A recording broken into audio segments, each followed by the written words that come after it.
Hello everyone, কেমন আছেন সবাই? আজকের এই লেসনটিতে আমরা দেখব একটা টেক্সটকে কিভাবে আমরা সিএসএস এর মাধ্যমে বিভিন্নভাবে কাস্টমাইজ করতে পারি। সো চলুন শুরু করি। প্রথমে হচ্ছে আমি একটা h1 ট্যাগ নিলাম এবং এখানে আমি লিখলাম হচ্ছে I have a title or some title, I have a title. So আমি জাস্ট একটা টাইটেল নিলাম, হ্যাঁ। তারপরে হচ্ছে একটা পি ট্যাগ নেই। এই পি ট্যাগের মধ্যে কিছু আমি টেক্সট দিচ্ছি, এই যে লরেম ইপসাম টেক্সট দিচ্ছি, এবং এটাকে যদি আমি ব্রাউজারে ওপেন করি তাহলে এই যে আমার ব্রাউজারে ওপেন হয়েছে। ওকে, আমি অন্যান্য ট্যাবগুলো কেটে দিচ্ছি, এই যে। সো আমি আমার টেক্সট পেয়েছি, টাইটেল পেয়েছি, এবং যে আমার প্যারাগ্রাফ লিখেছিলাম, আই মিন পি ট্যাগের মধ্যে লিখেছিলাম, ওইটা পেয়েছি। সো এখন আমি আমার যে h1 ট্যাগ আছে, এই h1 ট্যাগের টাইটেলকে আমি এডিট করতে চাচ্ছি বা কাস্টমাইজ করতে চাচ্ছি। সো প্রথমে আমি এখানে যদি একটু খেয়াল করি, আমি যদি আমার এই যে টাইটেলটা আছে, এই টাইটেলের সবগুলো চাচ্ছি বড় হাতের হোক। সো এর জন্য আমি কি করব, text transform upper case. So এটা যখন আমি লিখবো তখন আমার অটোমেটিক টাইটেলের প্রতিটা লেটার বড় হাতের হয়ে যাবে।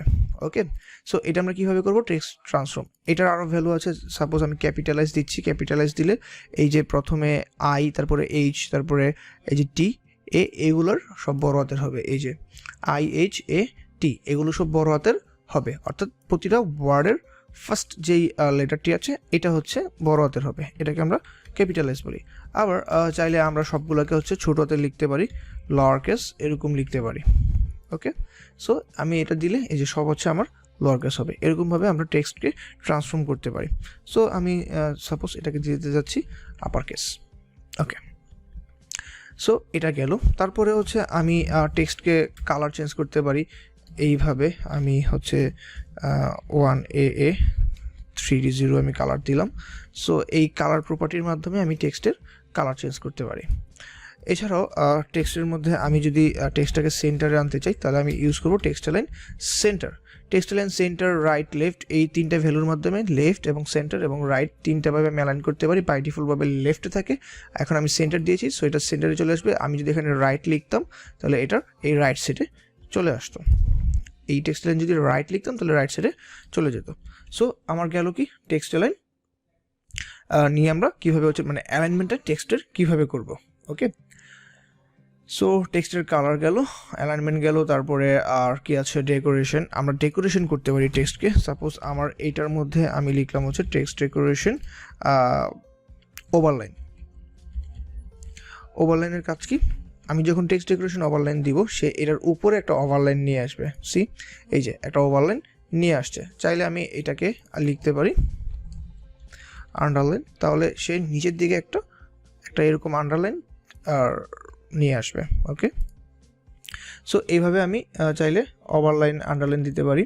তারপরে হচ্ছে আমি চাইলে আমার এই যে পি ট্যাগ রয়েছে, এই পি ট্যাগের মধ্যে যদি আমি কিছু আরও কিছু আগে কন্টেন্ট কপি পেস্ট করে নিই। সো এখন আমি একটু আউটপুটটা দেখি। এই যে আমার এই প্রতিটা টেক্সটের মাঝখানের স্পেসিংটা কম, মানে মাঝখানের হাইটটা কম। সো এটার জন্য আমরা ইউজ করতে পারি লাইন হাইট ইউজ করে আমি এটার টপ আর বটমের গ্যাপটা বৃদ্ধি করতে পারি। সাপোজ আমি দিলাম হচ্ছে আমার দিলাম 20 পিক্সেল। ওকে, সো 20 পিক্সেল দিলে আমি একটু দেখি আমার লাইন হাইটটা কেমন হয়। এই যে একটু বেড়েছে। সো আমি চাইলে এটা দিতে পারি হচ্ছে 28 পিক্সেল। হ্যাঁ, 28 পিক্সেল দিলে এই যে এই গ্যাপটা আরও বেশি বৃদ্ধি পেয়েছে। চাইলে আমরা এটাকে হচ্ছে অন্যভাবে লিখতে পারি, যেমন 1.6 বা 1.7, হ্যাঁ, এইভাবেও দিতে পারি ইঞ্চিতে। সো এই যে এইভাবে আমি চাইলে 1.67 এইভাবেও লাইন হাইট দিতে পারি। ওকে, সো এটা গেল। এছাড়াও আমি চাইলে লেটার স্পেসিং বাড়াতে পারি। সাপোজ আমি চাচ্ছি এইগুলো একটু স্পেস, এই প্রতিটা লেটার একটা থেকে স্পেস নিয়ে থাকবে। সো এটার জন্য আমি কি করতে পারি, লেটার স্পেসিং আমি সাপোজ দিলাম হচ্ছে 2 পিক্সেল। এখন আমি যদি একটু রিলোড করি এবং এই জায়গাতে একটু খেয়াল করি তাহলে হচ্ছে এই যে আমার প্রতিটা লেটারের এই মাঝখানে স্পেসটা বৃদ্ধি পেয়েছে। কেন পেয়েছে, আমি লেটার স্পেসিং দিয়েছি। ওকে, সো তারপরে হচ্ছে আমি টেক্সট ইনডেন্ট ইউজ করতে পারি। এটা আমি এই পি ট্যাগের জন্য যদি ইউজ করি, সাপোজ টেক্সট ইনডেন্ট টেক্সট হচ্ছে ইনডেন্ট। সো এটা আমি দিলাম হচ্ছে সাপোজ 50 পিক্সেল। ওকে, এখন আমি আমার এইখানের এই ফার্স্ট লেটারের আউটপুটটা দেখি। এই যে সে 50 পিক্সেল লেফট থেকে সরে তারপরে লেখা শুরু হয়েছে। এটা আমরা কিভাবে করি? টেক্সট ইনডেন্ট এর মাধ্যমে। এরপরে রয়েছে word spacing. Word spacing property সাধারণত ইউজ হয় আমার ওয়ার্ডের স্পেসিংগুলোর মধ্যকার গ্যাপ বোঝার জন্য। সাপোজ আমি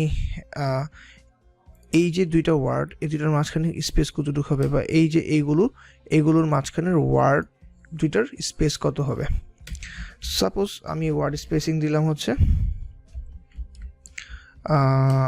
10 পিক্সেল। এখন যদি আমি এই আউটপুটটা দেখি, এই যে প্রতিটা ওয়ার্ডের মাঝখানে 10 পিক্সেল করে কি রয়েছে? স্পেস রয়েছে। ওকে, সো এছাড়াও রয়েছে টেক্সট শ্যাডো। আমি চাইলে এই এখানে যে ইয়াটা নিয়েছি, H1 ট্যাগ নিয়েছি, এখানে আমি এটার মধ্যে টেক্সট শ্যাডো ইউজ করতে পারি। সো টেক্সট শ্যাডোর মধ্যে আমি দিলাম প্রথমে একটা হচ্ছে 3 পিক্সেল, পরে আমি দিলাম হচ্ছে 2 পিক্সেল, দেন আমি দিলাম হচ্ছে বা আমি এখানে পরের যেটা এটা দিলাম হচ্ছে আমার কালার। প্রথমে হচ্ছে একটা ভ্যালু, পরের একটা ভ্যালু, দেন হচ্ছে কি কালার। সো আমি কালার দিলাম হচ্ছে গ্রিন। আমি এবার এইটার একটু শেডোটা দেখি। এই যে টেক্সট শ্যাডো দেওয়ার কারণে এটা ঠিক পিছনে, এই যে প্রথম ভ্যালুটা হচ্ছে এখানে এবং পরেরটা হচ্ছে নিচের দিকে। ঠিক আছে, প্রথম ভ্যালু যেটা আমি 3 পিক্সেল দিয়েছি এটা হচ্ছে রাইট সাইডে, এবং 2 পিক্সেল যেটা এটা হচ্ছে বটম সাইডে শ্যাডোটা নিয়েছে। ওকে, সো চাইলে এইভাবে আমরা কি করতে পারি? টেক্সট শ্যাডো দিতে পারি। সো এখন আমি এই জিনিসটা যদি একটু দেখি, যে আমি যদি আমার টেক্সট অ্যালাইন জাস্টিফাই করতে চাই, মানে আমার এখানে কম বেশি আছে, আমি চাচ্ছি পারফেক্টলি এক অ্যালাইনে থাকবে। হ্যাঁ, সো পারফেক্টলি এক অ্যালাইনে থাকার জন্য টেক্সট অ্যালাইনার সেন্টারের পরিবর্তে আমি লিখতে পারি টেক্সট অ্যালাইন জাস্টিফাই। সো তখন সে কী করবে? তখন সে সব এক অ্যালাইনমেন্টে পারফেক্টলি রাখবে। ওকে, সো এটা আমি এইটারে দিব না, এটারে হচ্ছে তো আমি দিব এইখানে, অর্থাৎ পি টেক্সটে। এটা তো না, এটা হবে টেক্সট অ্যালাইন জাস্টিফাই। এই যে জাস্টিফাই দিলে এই অ্যালাইনমেন্ট এবং এই যে অ্যালাইনমেন্টগুলো এগুলো সব সমান থাকছে। সো আমি যদি এটার ম্যাক্স উইথ সিলেক্ট করে দিই, সাপোজ ম্যাক্স উইথ সিলেক্ট করে দিলাম, আমি ম্যাক্স উইথ দিলাম হচ্ছে 600 পিক্সেল। হ্যাঁ, ম্যাক্স উইথ 600 পিক্সেল দিলে আমি এটা বুঝতে পারবো। এই যে 600 পিক্সেল যখন দিয়েছি, এইটা এবং এই পাশ দুইটা কি হচ্ছে? একদম পারফেক্টলি অ্যালাইন করে থাকছে। ওকে, সো ফুল উইথ জুড়ে যদি রাখি, তাহলে হচ্ছে এই ফর্মে এই অ্যালাইনমেন্টটা কখনো সে কী করবে না? ব্রেক করবে না, অ্যালাইনমেন্টটা সবসময় পারফেক্ট থাকবে। সো এটাই হচ্ছে কি টেক্সট অ্যালাইন জাস্টিফাইয়ের কাজ।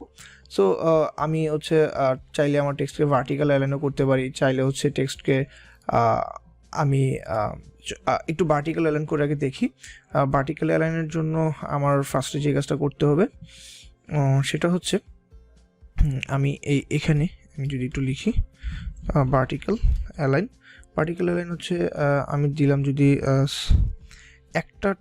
একটা স্পান টেক্সট নিয়ে এখানে এতটুকুকে আমি আগে করি, স্পান দিলাম অ্যান্ড দেন দিলাম হচ্ছে লরেম। ওকে, সো আমি এইটাকে হচ্ছে লিখব স্পান, এবং এখানে লিখলাম ভার্টিক্যাল অ্যালাইন, সাপোজ আমি দিলাম হচ্ছে সুপার। সো যখন আমি এটা করব তখন আমার এই লরেম অটোমেটিক কি উপরের দিকে উঠে গেছে, এবং আমি চাইলে এই অ্যালাইনমেন্টটাকে আবার সাব দিলে এটা আবার কি আমার রেগুলার টেক্সট থেকে নিচে নেমে যাবে। হ্যাঁ, সো এটা আমরা এভাবে সুপার, সাব, তারপরে টেক্সট বটম বা টেক্সট টপ এগুলো ইউজ করতে পারি। টেক্সট বটম মানে হচ্ছে বটমের অ্যালাইনমেন্ট ঠিক রেখে সে থাকবে। এই যে এখানে এটা একটু এইগুলো সব নিচে নেমে গেছে, এটা একটু আবার উপরে উঠে গেছে। হ্যাঁ, আবার টেক্সট টপ দিলে এটা একটু টপ থেকে অ্যালাইনমেন্টে নিচে নেমে যাবে। এই যে এটা হচ্ছে নিচে নেমে গেছে, বাকিগুলো টপে উঠে গেছে। হ্যাঁ, সো এইভাবে আমরা ভার্টিক্যাল অ্যালাইনমেন্ট করতে পারি। ঠিক আছে, আর ডিফল্টভাবে যেটা থাকে বেসলাইন সবসময় ডিফল্টভাবে থাকে। হ্যাঁ, সো বেসলাইন যদি আমি দিই তাহলে এই বেসলাইন হচ্ছে এই যে একই এই বেসলাইনটা ঠিক রেখে কাজ করছে। Okay, so guys I hope text নিয়ে যেই প্রপার্টিগুলো দেখিয়েছি বাসায় প্র্যাকটিস করবেন, এবং প্র্যাকটিস যত বেশি করবেন তত বেশি আপনি আপনার প্রবলেম ফাইন্ড আউট করতে পারবেন, এবং যত বেশি প্রবলেম ফাইন্ড আউট করবেন তত বেশি আপনি আপনার এক্সপার্টাইজ লেভেলটা বাড়বে। সো ভালো থাকবেন সবাই, আল্লাহ হাফেজ।